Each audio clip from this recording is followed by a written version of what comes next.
to Pilates and wellness. Today on Thursday Thoughts, we're talking to Nikki, a yoga teacher here in West Sussex. We're talking all things yoga, wellness and mental health. Hi, I'm Nikki. I'm a yoga teacher based in Worthing on the South Coast, and I kind of specialise in more of a dynamic form of yoga, more of a strengthening form of yoga, and I also teach meditation and breathwork as well. Lovely, it's so great to have you on today. I just want you to just tell me a little bit about your background, so Sure. what you've done in the past and yeah. Cool, so I grew up in the Forest of Dean, so kind of rural Gloucestershire, and I moved here about 3 years ago. But yeah, as a child, I always had an interest in movement, always had an interest in, just fitness. So I was always quite active as a child growing up. And yeah, I found yoga probably 6-ish years ago, I'd say. And I basically found it through having problems with my mental health. So I was quite unwell mentally. And obviously I'd heard, oh, yoga can be good for, mindfulness, that kind of stuff. So I did a few videos online via YouTube, and yeah, it pretty much saved me, to be honest. Like I started doing it every day, just like 20 minutes or so. But for those 20 minutes, I was just in my body and nothing else mattered. I could just switch off from everything and just move and connect to my breath. And yeah, it kind of just became my therapy. So from then, I just made it more and more regular.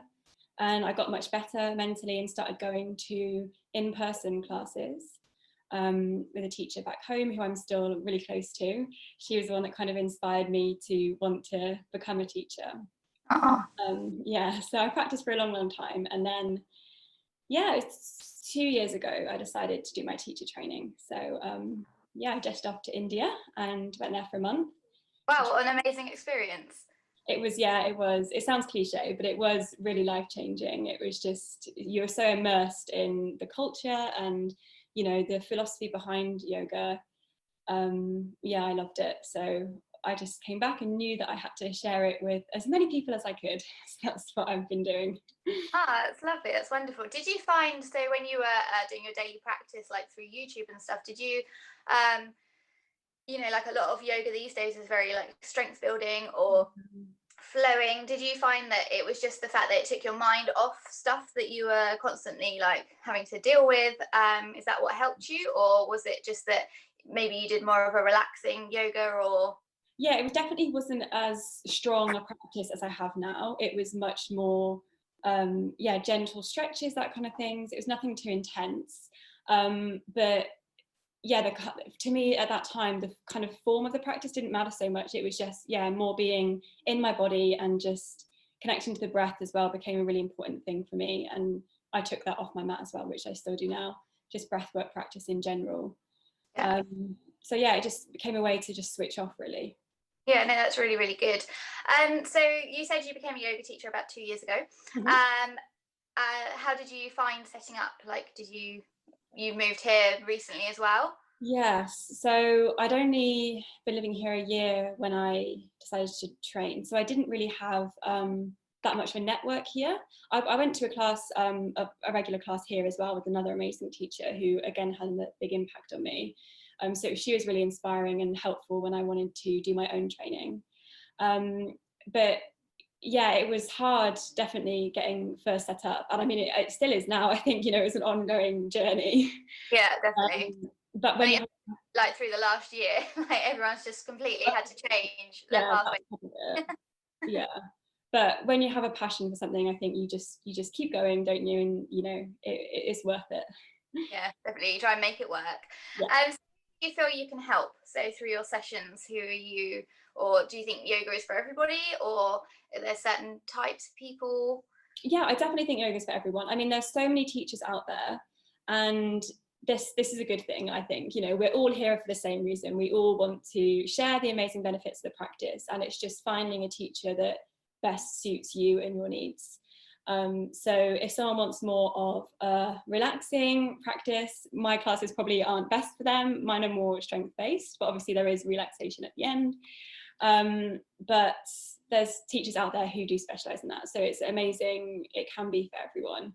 And I think as well, obviously meditation and breath work alone are parts of yoga practice. So even if just that is what gets you into the practice, then that's amazing. Meditation in itself is wonderful. So there's so many different avenues, which is it's definitely true. I think it's just so important to move, isn't it? Especially in this climate, it's just so just everybody needs to move, and whether that's just taking time to breathe or whether it's like building strength. And I think you're right. I've been to yoga sessions before where I've walked out thinking, why did I go to that class?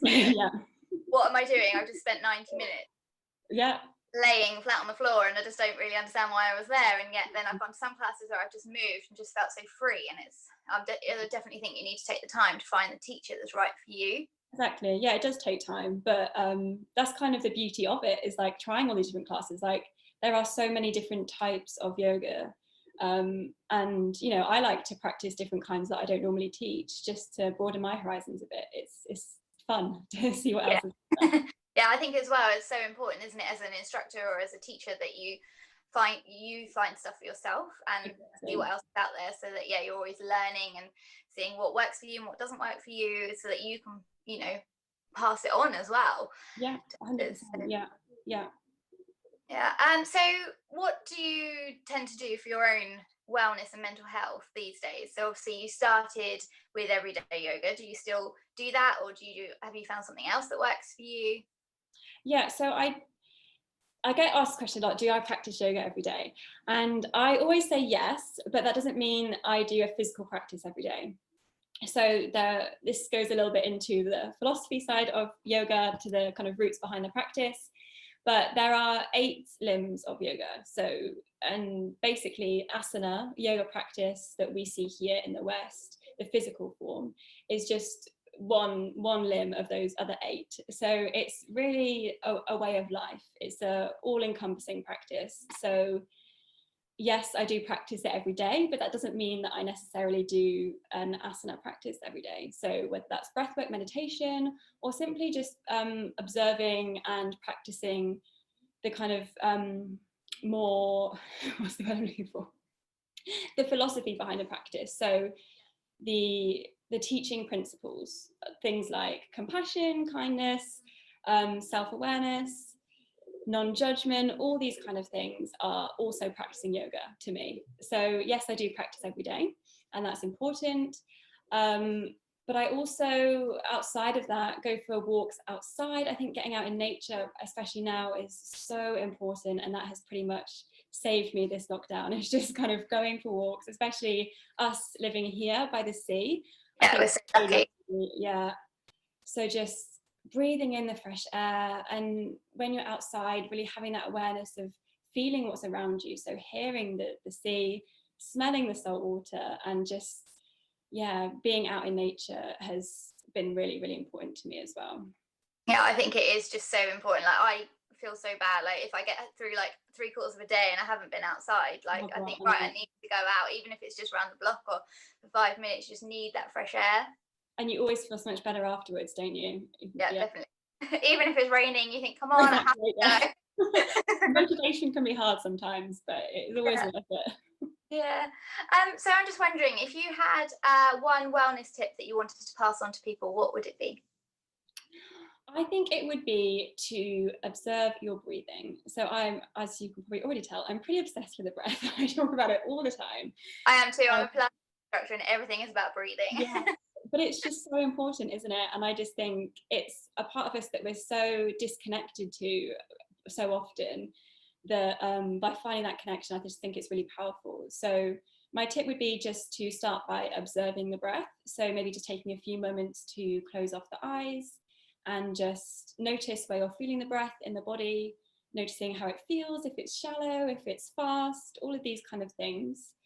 And then once you've kind of found your breath, I always just like to start with awareness, so we can just tune in. Then you can start to practice deep breathing. So I think this is what you do in Pilates as well, kind of abdominal breathing, 360 breathing. And just make sure we're using our diaphragm with our breath. And this has so many benefits, of course, in terms of mindfulness, but also physically as well. It's just good for allowing things to work better. It benefits everything. It benefits our cognition, our brain function, also our circulation. Everything like that is impacted by the breath. So slow, deep breathing is really powerful. That would be my one tip. That's a really, really good tip. I think, yeah, breathing is so, so important. I think it's something that we underestimate. I think I know a lot of my clients come to me and they find that my classes are really nice because they're relaxing, and we do a lot of breath work, and it just helps to calm. Yes, Like, exactly. Yeah. I think a lot of us shallow breathe and we don't realize we're doing it. Yeah. Yeah, just even taking a few moments, just those inhales and exhales, I think is, yeah, just so important. So exactly. And yeah, modern life has just conditioned us to breathe in that way, breathing shallow, and you know, we don't even realize because we're kind of hunched over all the time. We're compressing the whole front of us that we use to breathe. So yeah, just by lengthening our posture, breathing deep into the belly, it just, yeah, it benefits us in so many ways. Yeah, I think that's really great. And thank you so much for joining us today. You're welcome. Thank you so much for having me. I really, really enjoyed it. If you've enjoyed today's Thursday Thoughts, please like and subscribe to my channel.